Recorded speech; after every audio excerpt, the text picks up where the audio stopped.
On today's episode of Maternal Son Enmeshment, Emotional Incest, what is it first? Before I go into another tip, another hint of the kind of family to run away from, usually there's a golden child who the maternal figure, mother, has formed an unhealthy, inappropriate relationship with. Instead of getting fulfillment from a romantic partner, be it a husband or a boyfriend, she finds it in her son. Most of the times it's because she mistreated the father or the husband and he's gone. So now she needs him. She can't live on her own like many single people do, finding fulfillment in friendships, in sibling relationships, her own sibling relationships. She needs to draw from the family or from the golden child. And some families, they need to draw, these mothers need to draw from the entire group of children, nieces, nephews, everybody needs to be under her spell.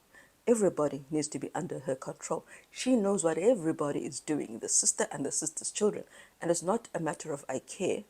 It's a matter of I need to know so I can control. I need to know because I deserve to know. Part of respecting me is telling me everything you do and everything you will do. Not because you're 4 years old, but because you will always be under me, even when you are 40 years old. And because they're so enmeshed, this whole ego mass of children falls right in line. We will tell you everything. We are each other's best, and we are one. So as I said last time, girlfriends, husbands, spouses, wives, they are outsiders and forever will be outsiders. So the one other red flag I can tell you is, I told you, they don't defend you. And if they're enmeshed as an ego mass, group of children, enmeshed to their mother, they don't defend you, even when it's a sibling who says something mean, who mocks you, who teases you in a way that is not kind. They will be quiet. And instead they will laugh with the sibling at you. You will feel it. It will hurt. Do not stick with it. It will never change, ever. I heard promises. I will stop flirting when we're married. Lie. Do not listen to anyone who doesn't care that they're hurting you now. That's what it means. If they don't care that they hurt you with the mocking and the teasing, they will never care.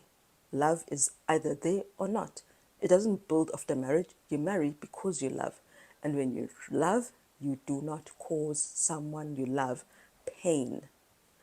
That's another side one. If they cause you pain, they do not love you. Hi, Mom. How's it going? Oh, okay, thanks. And how are you? Thanks, and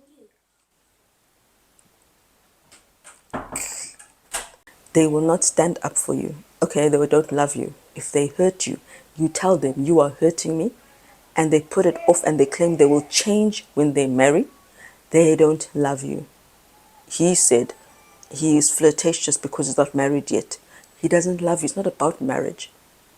Marriage is just a next step in the relationship. This is the relationship and it's built on love, kindness, and goodness. So, okay, that's another tip that just came up. Run away if he does not care that he's hurting you. If he acts like it's something trivial, if he brushes it off, if he claims he will do it later, he does not love you. He does not know what love is, even though he's told you he loves you. Okay, but as I said, they do not defend you, protect you against their siblings, not only against their mother. Classic example, just one. We were living with one of his siblings and the spouse of the sibling, and my matric results just happened to be there in my report. And this sibling of his looks at it and says, "What? You got a C for biology? That's not very clever." And he doesn't on about how stupid I am because I only got a C. Husband did not say to him, "That's got nothing to do with you. It's none of your business. No one even told you to touch a report.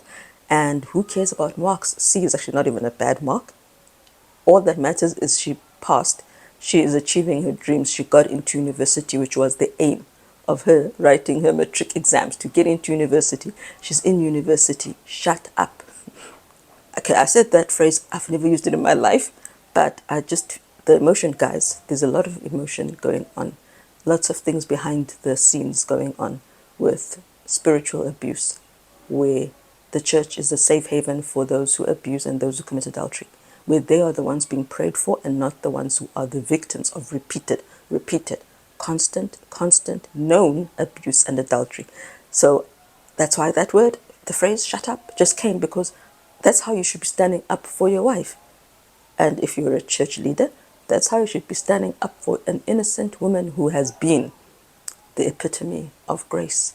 Forgiveness over 27 years of waiting and hoping for change, waiting and hoping that the things they teach will actually be lived, and instead being sorely disappointed.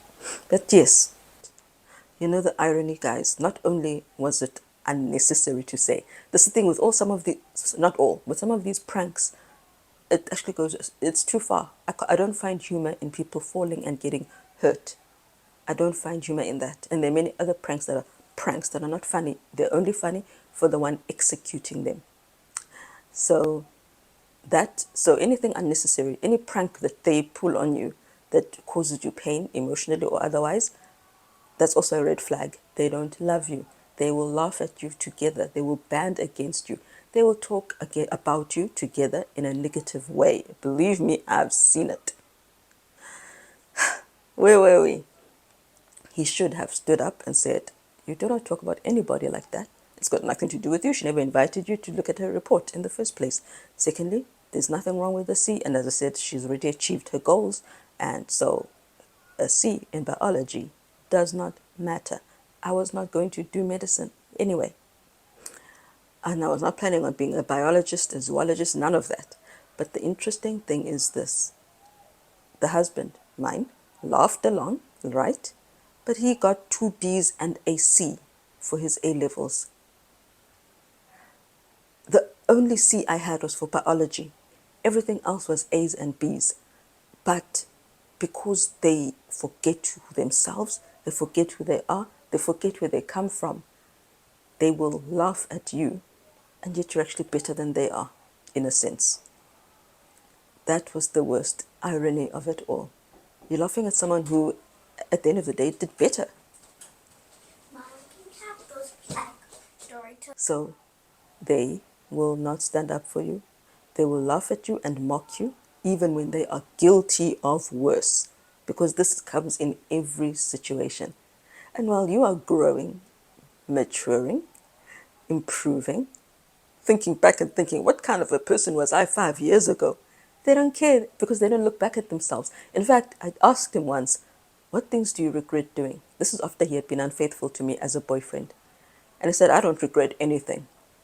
Guys, if that's not a red flag, I don't know what is. I just wish I heard it, but I didn't hear it. I didn't hear I say I love you, but I'm lying, because I always told the truth. So I just thought that the behavior and the actions would eventually match. How can you not regret hurting someone you pretend to love? That's the only reason you can, because you're pretending to love them.